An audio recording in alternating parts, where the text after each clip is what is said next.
ஓம் ஸ்ரீ சத்யநாதாய கிருஷ்ணாய பரபிரம்மணே நமக.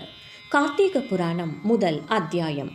முற்காலத்தில் நைமிசாரண்யத்தில் சூத புராணிகர் சௌனகாதி மக முனிவர்களை பார்த்து கார்த்திக மகாத்மியத்தை சொல்லலுற்றார்.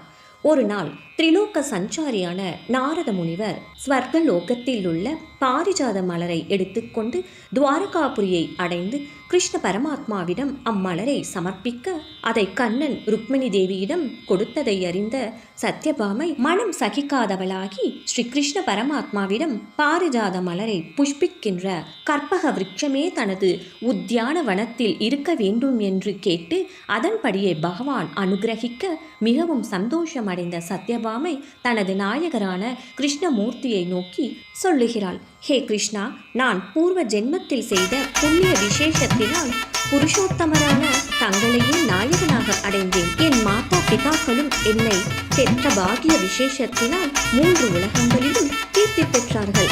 16,000 கோபிகள் ஸ்திரீகளில் நானே சிரேஷ்டமானவளாகவும் இருக்கிறேன். உலகில் பிறந்த மாந்தர்கள் கற்பக விருட்சம் என்ற பெயரை மாத்திரம் அறிந்தவர்களே தவிர கற்பக விருட்சத்தை கனவில் கூட பார்த்தறிய மாட்டார்கள்.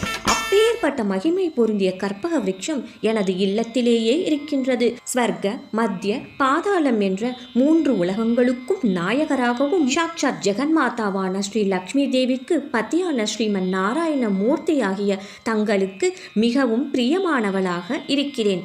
உலகத்திலேயே யாருக்கும் கிட்டாத வைபவமும் பெருமையும் போக பாக்கியங்களும் பெற்றிருக்கும் எனக்கு தங்களிடம் ஒன்றை கேட்க வேண்டும் என்ற விருப்பம் உண்டாகிறது.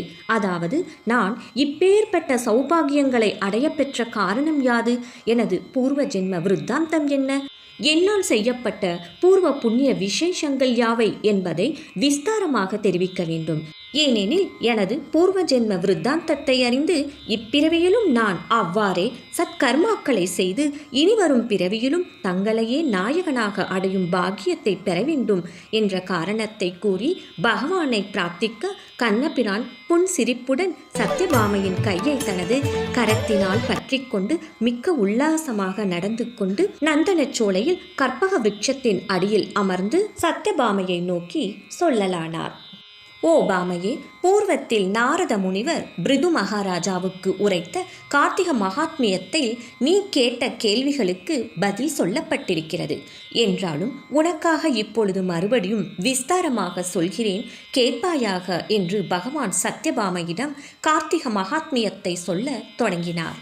கேளாய் சத்யபாமா, பூர்வம் கிருதயுகத்தின் முடிவில் ஹேமாத்ரி என்ற இமயமலைக்கு சமீபத்தில் உள்ள மாயாபுரி என்னும் பட்டணத்தில் ஆத்ரேய கோத்திரத்தில் உதித்த தேவசர்மா என்ற ஓர் பிராமணர் சகல வேத சாஸ்திர சம்பன்னராய் தனது தர்ம பத்னி சமேதராக பிரதிதினம் அதிதி பூஜை, ஔபாசனம், சூரிய ஆராதனம் முதலிய சத்கர்மானுஷ்டபராயி மற்றொரு சூரியனே போன்று விளங்கி வந்தார். அப்பிராமணருக்கு ஆண் சந்ததியின்றி குணவதி என்ற மகள் இருந்தாள். அவளுக்கு சகல கலைகளையும் கற்பித்து விவாக வயது வந்ததும் தனது சிஷ்யர்களில் ஒருவரான சந்திரன் என்பவனுக்கு தன் மகளான குணவதியை கல்யாணம் செய்து கொடுத்து தனக்கு ஆண் சந்ததி இல்லாத காரணத்தினால் தன் மருமகனான சந்திரனையே புத்திரனாகவே பாவித்து தனது இல்லத்திலேயே வசிக்கச் செய்தார். அந்த சந்திரனும் தனது மாமனாரான தேவசர்மாவை பிதாவாகவே நினைத்து அன்போடு தன் பத்தினியான குணவதியுடன் வசித்து வந்தான். இவ்விதமாக வசித்து வரும் காலத்தில் ஒரு நாள் ஹோமத்திற்கு வேண்டியதான தருபை, சமிதி முதலியவைகளை கொண்டு வருவதற்காக தேவசர்மாவும் சந்திரனும் புறப்பட்டு இமயமலை கடுத்துள்ள வனத்திற்கு சென்று தங்களுக்கு தேவையான ஹோம திரவியங்களை சேகரித்து எடுத்துக்கொண்டு அவ்வனத்தில் வனப்பை பார்த்து ரசித்து சந்தோஷமாக திரும்பி வரும் வழியில் கோர ரூபமுடன் கூடிய ஒரு ராட்சசன் எதிர்படவே அவ்விருவர்களும் மிக்க பயந்து ஓடவும் சக்தியற்றவர்களாகினர். அவ்வரக்கனும் இவர்களை பிடித்து இம்சித்து கொன்றுவிட்டான். ஹேபாமா, இவ்வாறு கொல்லப்பட்ட தேவசர்மாவும் சந்திரனும் சௌர மதத்தை அவலம்பித்து சூரிய பகவானையே பூஜார்ச்சன ஜப ஹோமாதிகளால் ஆராதித்து வந்தவர்களாக இருந்தாலும் உலகத்தில் சௌரம், சைவம், கானாபத்தியம், காபாலிகம், வைஷ்ணவம், சாக்தம் முதலிய 6 மதத்தினரும் நதிகளின் மூலமாக எல்லா மலை தண்ணீரும் சமுத்திரத்தை அடைவது போல எனது திவ்ய வாசஸ்தானமான வைகுண்டத்தையே அடைந்தார்கள் என்றார். ஹரே கிருஷ்ணா.